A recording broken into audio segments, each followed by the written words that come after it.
Okay. And I I do have to thank you. click OK here. So we Arum, got, okay, just so everybody knows you, Arum Sharam. I said it correctly, Sharma. Arun Sharma. Sharma, right? Arun Sharma. I'm sorry. Okay, That's and okay. my name is Rafael Dominguez. Okay, and in the States they call me Ray, so it just makes it easier for you. Okay, and in our case, we're going to talk a little about how J.P.D. Okay can work with. We can work together with J.P.D. As an introduction, I did give him. Okay, he does know that I represent 20 universities in Mexico that are board certified prosthodontists. Okay, and our students come with their license. Okay, they do already have their license. It's a national license. They can work in any state that they want to. They don't have to. They don't have to do that for every state, like in the United States. Okay, so it is a little different, but it works basically the same. And right now we represent approximately 400 students. Okay, and we did have a meeting last a week or 2 weeks ago. Okay, here in Merida, and all the students came, and we did have it's a scientific festival. Okay, and where they do compete. Okay, in different competitions. Okay, in investigation and presentation of cases. And the idea is just to expose all the knowledge that is in Mexico. They are doing extremely good, and we do have that all on tape. Okay, if you do want to see something like that. But the idea is we're looking for an alliance between J.P.D. Okay, and ANProMex. It's called ANProMex. Okay, which is Asociación Nacional de Prostodoncia de México. Okay, which is a national prosthodontics association. Okay, it is totally national. It represents all the states in Mexico. Okay, I'm going to give you the word here. Okay, great. So I'm going to give you just a brief introduction of what my role is and how the J.P.D. Was created and how it currently is functioning. So the journal J.P.D. was created in 1951. It was first published in 1951. The process of getting that journal going started in like 1948. Now, at that time, prosthodontics was not a recognized specialty, and there were no formal training programs in the United States.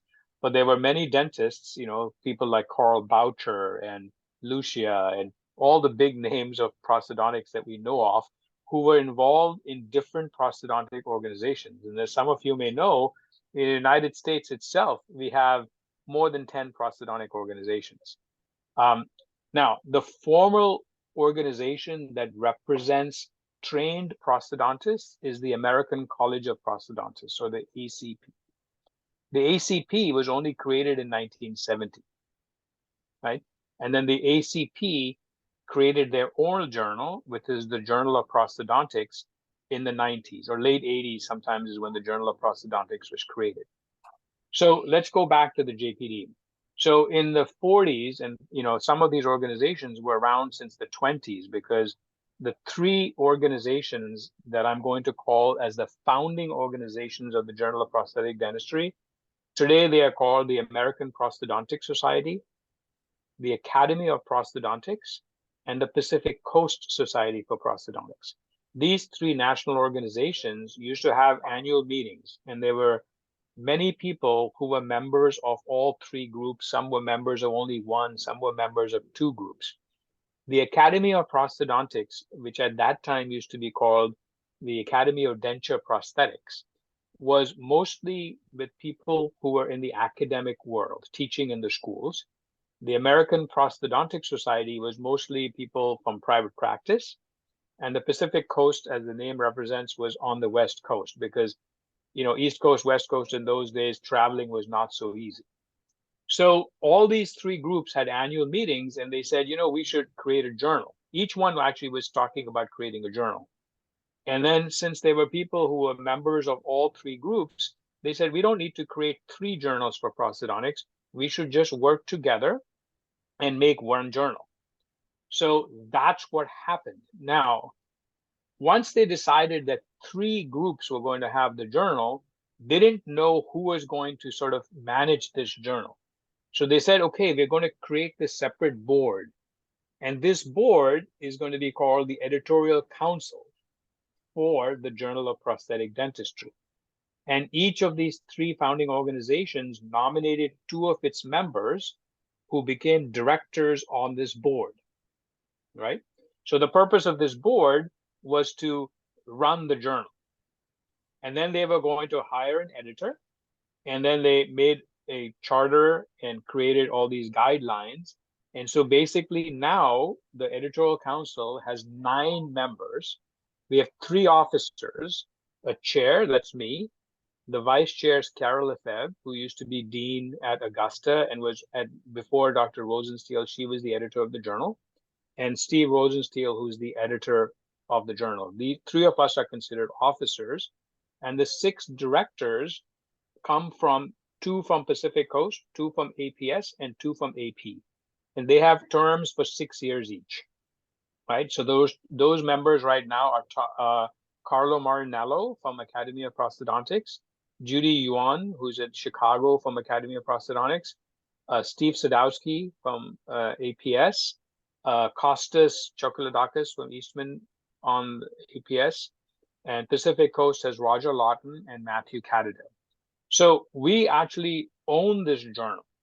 Now, in 1951, when the journal was first created, Mosby was the publisher of the journal.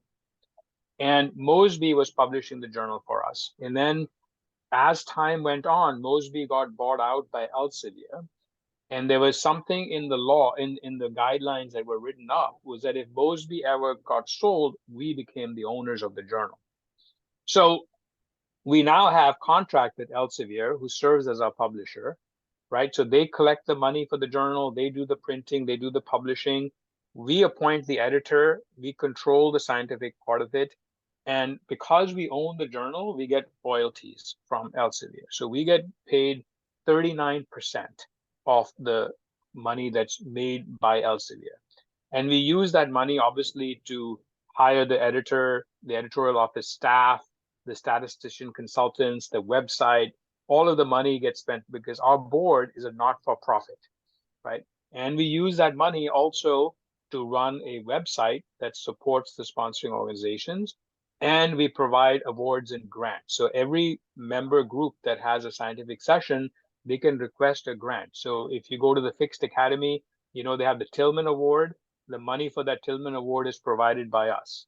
If you go to the APS, they have a graduate student competition. That money is provided by us. If you go to the Maxillofacial Foundation, American Academy of Maxillofacial Prosthetics meeting, they have a poster presentation. The grant money they give is provided by us. So we give out all of the money pretty much that we create. We also use that money to develop new parts for the journal. So I don't know if most of you have looked at it, but the journal about a year and a half ago started a new section called J.P.D Digital, where it's all video based. And Jonathan Ferren serves as the assistant editor for that section. So the idea there is that in the future, we don't think people are going to read articles, right? They want to see a video and listen to it kind of like a YouTube. So we're creating this read YouTube idea rather than students just going to, you know, my students all go to YouTube and they learn something and who knows whether it's correct or not, right? Same things happening to us. Same things. Right. Everything's so just our goal is to create those videos by legitimate people that are going through a peer-reviewed process. These are prosthodontists. Yes. Well, the Journal of Prosthetic Dentistry, because when the organization was formed, didn't have to be a prosthodontist by training, right? So you can be a member of APS, PCSP, American Academy of Fixed Prosthodontists. You don't have to be a trained prosthodontist to do that. I know that's one of the reasons, because I do know that. Because that's one of the reasons that, is there any association in the United States that you have to be obligated to have the prosthodontists, just part of prosthodontists belong to that association? Just the ACP. The ACP doesn't. Only the American College of Prosthodontists, yes. Yeah, that one you have to be a prosthodontist to be able to you can, and they make non-dentists members, but they call them affiliate members. So like dental technicians and some oral surgeons and general dentists who are interested in prosthodontics can join, but they don't have voting rights. They can't be, they're called affiliate members, not real members. Just so you know, that's exactly the same case in our case. What we did is we have in the association, we created a part, okay? where a person that doesn't have his documentation correctly, okay, can be affiliated with us. He cannot vote. He is not part of the Right. association, but he can be part of it as in spending time with us and spending Right. and sharing knowledge. Okay. Correct. But he is not part of the board and he cannot make any decisions. It's Right. the exact same thing is happening to us. Yeah. And that's what we want to promote in our case. Correct. So, but the JPD, because we're international, we have no way. So we have 20 sponsoring organizations, right? We have Turkish Association, Indian Association, Swiss Association, Australian Association, and we have no way of going out and checking or controlling what the rules and guidelines of I those understand. organizations are. So our goal, because that's when the JPD was created in 1951, is the journal is a journal on the subject of prosthodontics, right? So anybody who has an interest in the subject of prosthodontics can subscribe to, can read. They could become a member of the organization because the founding organizations don't require you to be a prosthodontist to be a member. So we don't restrict that. Okay, I Right. understand. That's perfect for us. Yeah. And so what happens now is that with these 20 organizations, if we say, so if you, in our contract with Elsevier, in order to get the journal, you can either get print copy or online. Most people are getting print online. Only one organization, the American Academy of Restorative Dentistry, currently gets it in print. So about 5 or 6 years ago, we used to print like 4,000 copies of the journal. Now we're printing like 1,000. That's about it. Everybody else is online. Now, the key part of this is how can we How is make the just there's a question here. How is the funding for all this? I mean, what the is funding comes from subscription. but that's very little subscriptions. Yeah, no, subscriptions are almost 4,000, but also the big subscriptions come from the universities, Right. I was right? So gonna Elsevier, like University of California. So University of California is 10 universities, right? UCLA, UCSF, UC San Diego. They all have libraries, and libraries subscribe to journals from all special, not just dentistry, medicine, agriculture, art, history, everything, right?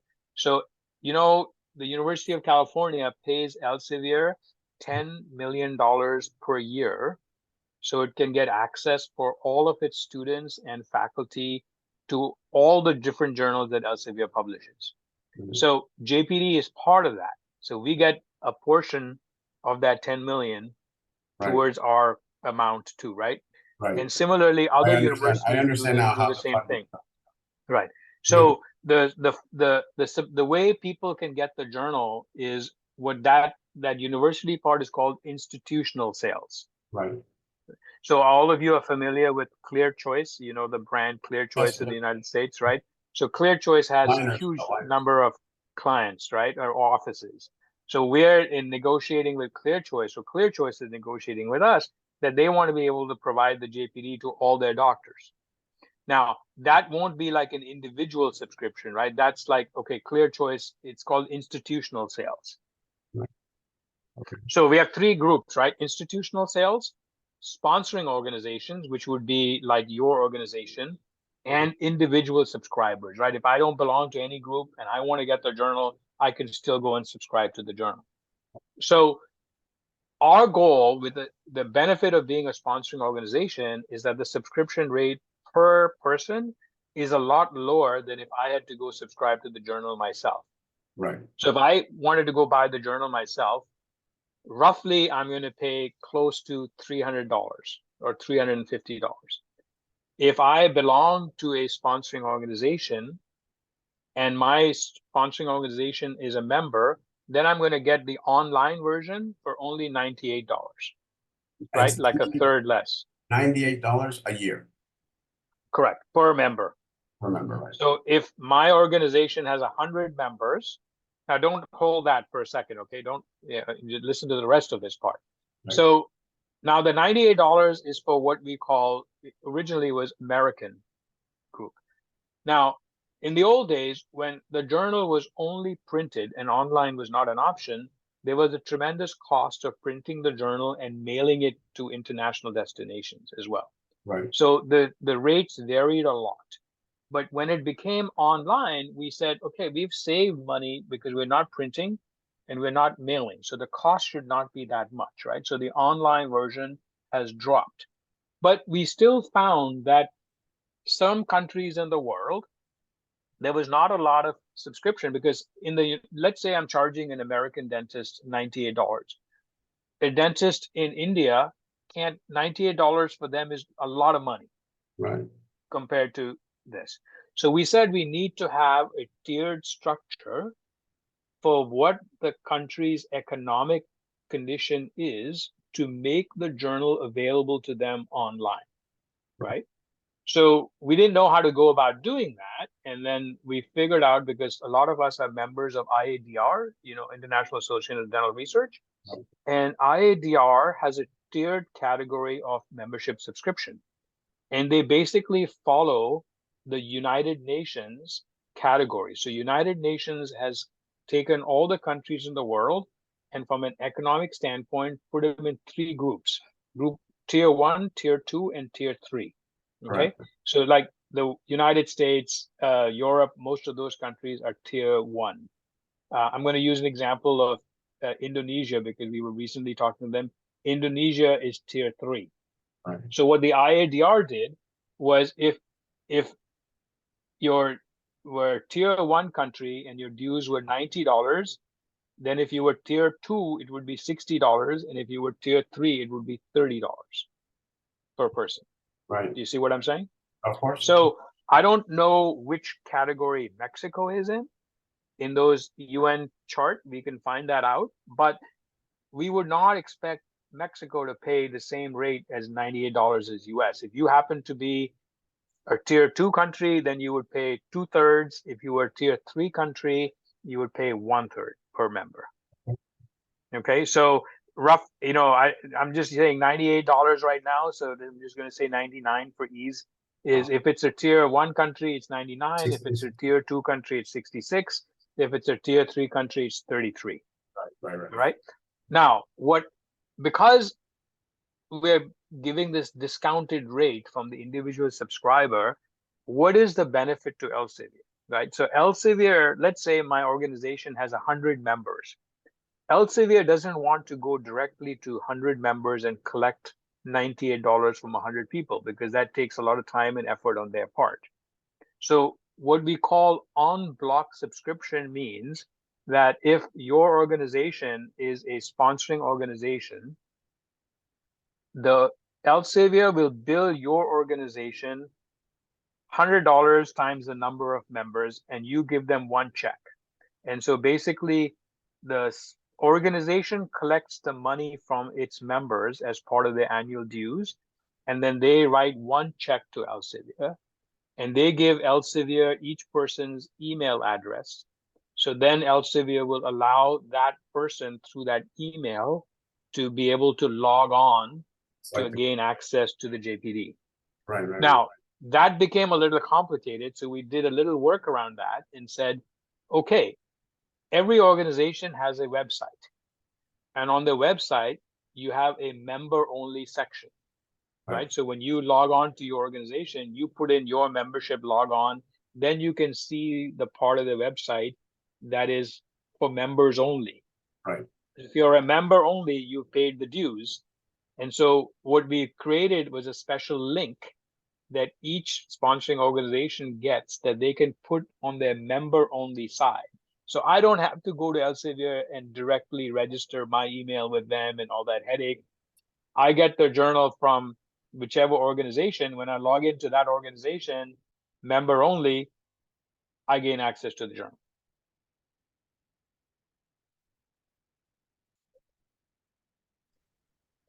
I'm sorry. Does that make sense? That's okay. But no, it makes perfect sense. It makes perfect sense. So I've given you a brief overview, right? So, but the requirement is that if to be a sponsoring organization, you need on-block membership.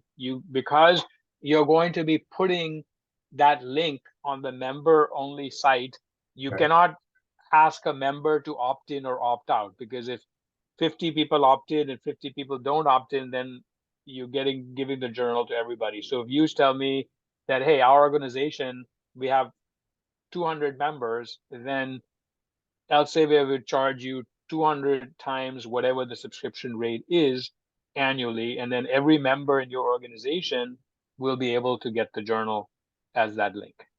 Okay, but that sounds good. Okay.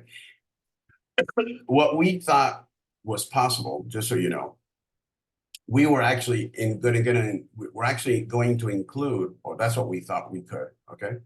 We would include that rate, okay, in the payment they would do annually.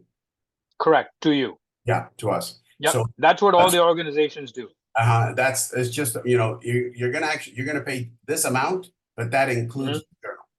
That Correct. would be the idea. Now That's the idea of this on block, right? So I actually belong to 4 organizations that are sponsoring organizations. So you actually I pay for the journal 4 times, right. but the Elsevier actually refunds me money for 3. Okay. Because they can't charge me. They do directly. It takes the time, but they will send me back some money. Oh, they will? How much? Because I get I'm paying for it 4 times, right? And I'm only subscribing 1 time, so they're sending me back because the organization side doesn't have the ability to know, Arun, do you belong to Pacific Coast? Do you belong to ANP? They don't know which group I'm paying the dues to. Yes. But Elsevier gets my name 4 times, and so they say, okay, Sharma is paid 4 times now, so we need to refund him some money. Okay. So and all I have to do is, you know, make a letter of acknowledgement. No, you don't have to do anything. Elsevier is able to do it as long as you are using the same email. If in one organization you have one email and another organization you have different email, then the computer can't pick it up. It's just the same, as long as it's the same email. Okay. Right, because then they know it's the same person. But definitely it is from what I'm looking for, it's a lot easier to do it now with you know, virtual journals. Oh, absolutely. Absolutely. This has changed the whole ball game, right? Okay. So definitely it's just a lot easier now. Okay. Yeah. So it's very simple. You say, hey, our group wants to join. We have 200 members. We'll create a special link for your organization. We'll give you that link. You'll put it on your website on the membership. The idea, just so you know how big this is, okay? The idea is to get our students involved, okay? Right. And like I said, we have 400 students that graduate each year, okay? And the idea is that all the students will be incorporated into the association. Correct. So that is the whole, you know, the idea is to be able to grow to over 1,000 members in an extremely short period of time. Okay, that is the whole idea. Now, what we want to, and just it is especially important to us, is that it looks good, it looks professional, it looks like what we're doing, and to affiliate ourselves with people and especially like something like the J.P.D, which gives us the credibility that we need. Yep. That's what we need. Okay, that's what J.P.D represents to us. Yeah. It will represent the J.P.D. Now, the other advantages that you have is when you have your scientific meeting, and you present papers, and if those authors want to submit to the J.P.D, you have a faster process for being accepted. That's the whole idea. Right. So when you go online, now it's not going to get reviewed easily, right? So it's still going to go to 2 referees. And they're going to say, yes, we want this article is worth publishing in the J.P.D. So it doesn't guarantee that just because it was presented at your annual scientific session, it gets published. It still goes through the rigorous process of refereed and evaluation. But once the whole process moves along faster. Right. So if I just submit an article to the journal, it could take about 9 or 10 months for it to be published. But if it's coming from a sponsoring organization meeting, it may be closer to 6 or 7 months. So it like moves up the timeline. The criteria that we have to meet for that article, who gives it to us? That criteria is on the website. So when you go to it's Elsevier, if you want to submit a paper to the Journal of Prosthetic Dentistry, you log on, it tells you the different categories of papers, right? There's clinical research, there's clinical case reports, there's technical tips, there's the J.P.D digital. So based on that, what article type it is, it's templated and you have to submit stuff accordingly. all online. Then And- the editor looks at it and it goes to 2 referees. Right, and just in our case that the students are doing a lot of videos. Correct. How can we submit a video? So that's all online, and I can send you that information separately. JPD Digital is that format for that. And we've created this. If you go online to jpd.org, I'll send you the link later on the email. When you access the journal, the video part right now, you don't have to be a member to see. It's called, what we call is free access, because it's something new we've started and we want We're trying everybody to to see promote it. what it's all about. And we can help promote that also. Right, right. What's it called? JP, I'll send you let me type it up. I always, I it's don't- in my, I it's do in my, want you to have my, if it's okay, I would like you to have my telephone number. yeah, If it's okay that I have yours. And Yep. that way we can communicate directly with one another, okay? And Yep. I would like to see you, okay? Definitely, I'll see you in Chicago. Will you be in Chicago? always. Okay, I will see you in Chicago. Okay, so definitely we'll see each other in Chicago. Okay, and if it's possible for me to see you before that, I will, okay? But Yep, it's go. important that we You meet. ready? And Yeah, yes, you want my number is 415. okay, give me 1 second.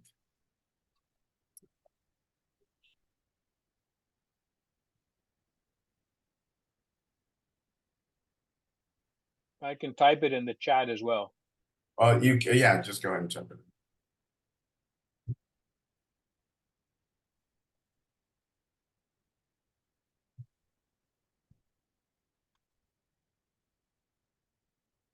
Let me see, 415. 297-7613. 297, okay. And give me yours so I'll put it in, because my phone is set up that if a phone number is not in the contact, sometimes it doesn't ring, it goes to automatic voicemail. Wait, I missed 2 numbers. Where did you put it? 415-297-7613.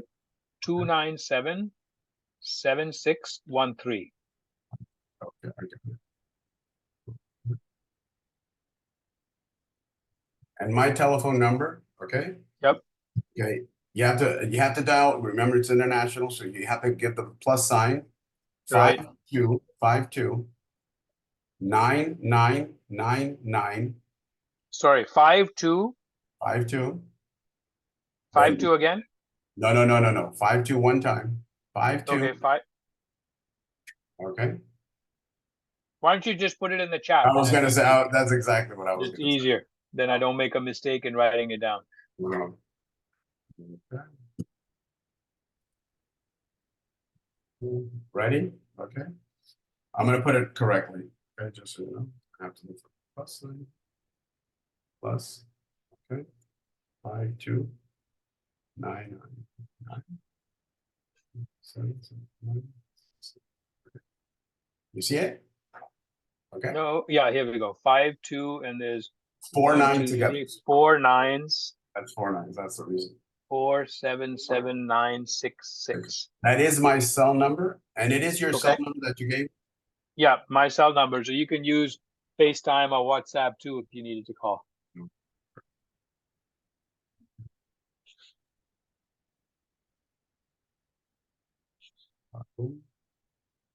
I'm putting your name down. Yeah. Sharma. Okay.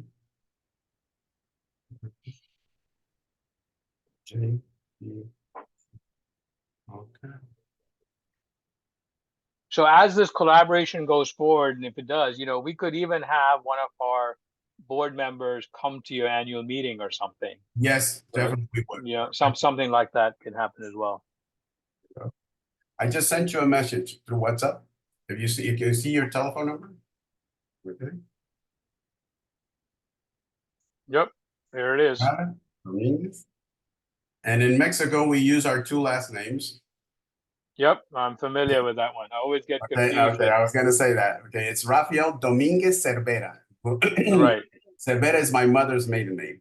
Okay. Right, because I was looking at that with Nestor Schnittman. Yeah, and you I saw forgot. that. I only know him as Nestor Schnittman, but when I typed something, it was a third name. And I was There like, was is a this the third. same That's the person, or did reason I make a mistake? No. And that's the reason. Just so you know, we've in Mexico and in a lot of countries, they keep their maiden names. And I thought, I am an American, just so you know. Okay, Oh, it's all right. I was born in the States. Okay, but Oh, my dad is Mexican, and he came back to Mexico, and I was 18, and I studied dentistry here, and I got my ah, license here. Okay, and I ended up getting married here, and now I can't go back. no. And then I did get my license as a prosthodontist. And once Right. all that happened, and that was the reason. Okay, and that's why I ended up staying here. I don't definitely. I think we're going to work together. Okay. Yep. It is important that that everything that we talked about. Okay, I think it's important. I will let all the members know. Okay. Yep. And if And you need to set up another call like this with other people, I'm I happy to would do that. like to, I think it is important that they know you. Okay. Yeah. And definitely, okay, our next annual meeting, we do have, I will put on, it's even more on your telephone right now. I will give you our website. So you can actually log on and see Right. what we're doing. I will have to make some modifications on the website. I can do that. Okay, because if you want a section where we have to log on as just, you know, just for the members, okay, we can do Yeah. that. We're not doing that now. Right now, Right. we're trying to, you know, just get as much traffic as possible. So we're just, you know, leaving it. Right. Right. But for the journal, that's Elsevier No. requires that because I otherwise did, anybody could access that of course. site, right? And So just so you know, the people that I work with our website, okay, are very close friends of mine. So no problem with that. right. Okay? The Yeah. important Yeah. thing is you just give me the details on what you need. Okay. And Right. I we'll work I with, I will have our technical experts give you that because right. I don't have those technological knowledge to tell you exactly what has to happen. Okay. Okay. And I will send you later this morning the link to the JPD site, the yes, website. please. I'm Okay. going to give you two links. One is a link that goes to the editorial council or board, and another is the one that goes directly to the journal. Right. I'll But send it to you by WhatsApp or email later today. WhatsApp is better with me. Okay. Yeah, because here we use a lot the WhatsApp. So Right.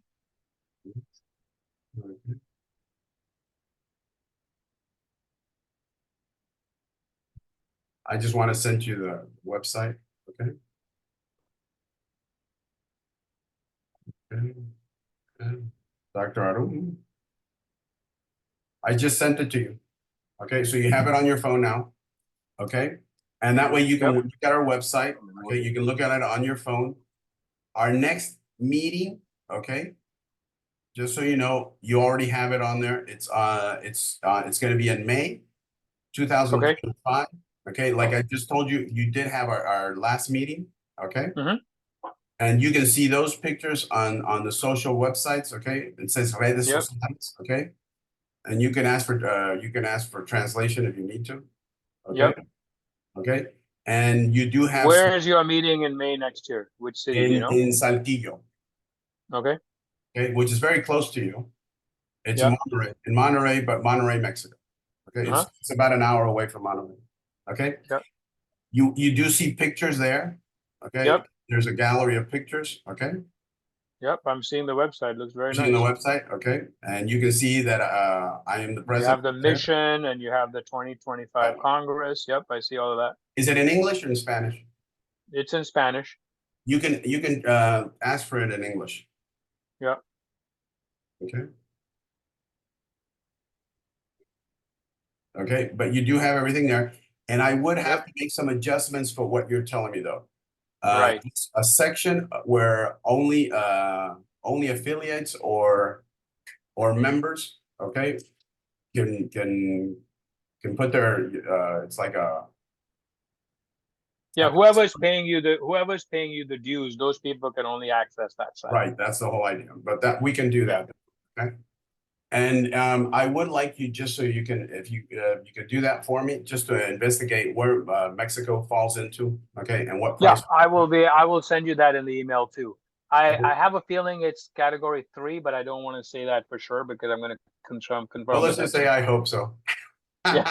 And that way it makes it easier. You know, it's the Okay. UN sets those rules. So as soon I as I know that, understand. I'll It let you know. doesn't, Yeah. do not worry about that. Do not Right. worry about that at all. Okay. But the important thing is that we do understand that in Mexico's case, we're trying to, we're trying to catch up Right. with everything that we're doing. Yep, absolutely. definitely these. No, I mean, that's the reason why we pushed Elsevier to create these categories, because as things were digital and online, there was more ability for people internationally to access them. Right, right. But That's the the whole idea. cost was becoming prohibitive, and the whole mission of the editorial council that created this journal is wealth of knowledge, right? Spread of Right. knowledge. That's the whole idea. And so, unfortunately, because of what it costs to create and run the journal, we have to charge people. Otherwise, Of course. if I had my way, the Um, journal would be on at no cost, okay, of course. right? I But that's understand. unfortunately, somebody has to pay for it. There is something that I would like to know. Are you paid for? Do they pay for you? As the chair of the council, As the chair of the council, do you get I money? get an honorarium of like $8,000 a year. Oh, you do get some money. Yeah, the chair and the vice chair get an honorarium, Right. basically because of all the time we spend in traveling. Right. That was And just we have board meetings. Yeah, that's exactly what I was going to say. I know it's not that much money, but something, you know. right. The same Yeah. thing happens here. Okay, that's the whole idea. But I do thank Yeah. you for telling me and sharing all that with me. The editor gets paid a full salary because they're doing a lot of work. So like Steve Rosensteel as an editor has a salary. Now, Steve is a dentist. Yeah. Steve he's a prosthodontist. He was the chair of the department at the Ohio State for many years. He has the textbook on fixed prosthodontics, Rosensteel. He's a good friend with Raul. Okay. Yeah, Raul, he's a very well known prosthodontist, Steve yes. Rosensteel. Now the reason how does he spend so much time with the journal and he's retired now. He's retired. Oh, okay. He retired 4 years ago and now died he's 5 years dedicated ago. to the journal. So that's how he's dedicated to the journal. Yeah. Because that's because it was, just so much time that the editorial. Right. So in the past, when editors have not been retired, like Carol Lefebvre was full-time faculty member, but when you're a faculty member, you get time to do academic work. Right. So since they were getting a salary from the editor's journal, they could take that time out of their commitment to the school to do that. Okay. So like half a day a week or something, right? So it's more than half a day a week, but you say, well, half a day a week is my academic world and I'm serving as the editor. And most of the universities like the fact that if their faculty are in a position of an editor of a journal that has a very good impact factor, right? It's good for the university's name as well. Well, I do thank you so much for your time, for your patience. You're welcome. In explaining everything in here. Definitely we will work together. Okay. Please do keep us in mind. Okay. Looking forward to it. And if you need anything, okay, let me talk to So you just email. I'm going to send you 3 things. I'm going to send you the 2 websites, and I'm going to send you the cost structure, which category you fall in. And then if you have any more questions, you just email or WhatsApp me, and then we can set up another meeting. Okay. Our next board meeting is August 13th. So, in that PDF file I sent you, in order to apply to be a sponsoring organization, there's certain things you have to send us. Yes. And the board has to approve it. We can set up a Zoom meeting to approve, but ideally we like to do these things at our meetings. Okay. And so I think I'm going to tell you exactly when that meeting is. I believe it's August 20th or. Would you like us to go? Oh, no, you can't attend the meeting. Okay. So just submitting the paperwork, to say we are applying to be a sponsor, because I can't make that call on my own. The entire board is going to have to approve it. How many, and the board you're talking about, it's 9 people. 9 people, right? Okay. 9 people. Yeah. And there's no issue with approving it, but that's a formality of what the bylaws say to be a sponsoring organization. This is the steps that have to be followed. And the idea is that nobody goes, rogue and does something on their own because they decide to change something. Okay, so definitely we want to do this in August, okay? Yeah, so our meeting is August 23rd and 24th, 2 days. So we would need the stuff. If you guys decide to move forward, we would need sort of the formal application, which is basically a letter and your copy of your bylaws before that. Okay, we have everything. Okay, so right. And do you need any scientific proof of what we're doing? No, just your bylaws and a letter saying what you are, what group, how many members you have, that kind of thing. Okay. It's outlined in that PDF that I sent you, and if you have questions, you can ask me again. Okay. All right. We'll start with that, okay? And Great. This is a group. It's just so you know, okay. This group has existed for over 16 years. Yeah. It's not a new group. But the Okay. important thing is legally it just became legal. Okay. Yeah. And it just became legal a week ago. So it's Yeah. very, this is initiated. We do want to initiate correctly. Yeah. Okay. And that is the important thing. Right now, what we want to do is how do we affiliate and how much would the cost be? Those are the things I Yeah. want to talk to these people. Okay. And I will Right. talk to people with the web and everything. Okay. But Yep. definitely we'll Great. be in touch and we'll tell you exactly how we're going to be working together. Okay. Perfect. Thanks so much. Thank Look you. forward And to we'll be in touch. look forward to the collaboration. Okay. Bye-bye. Thank Bye. you for your time. Bye.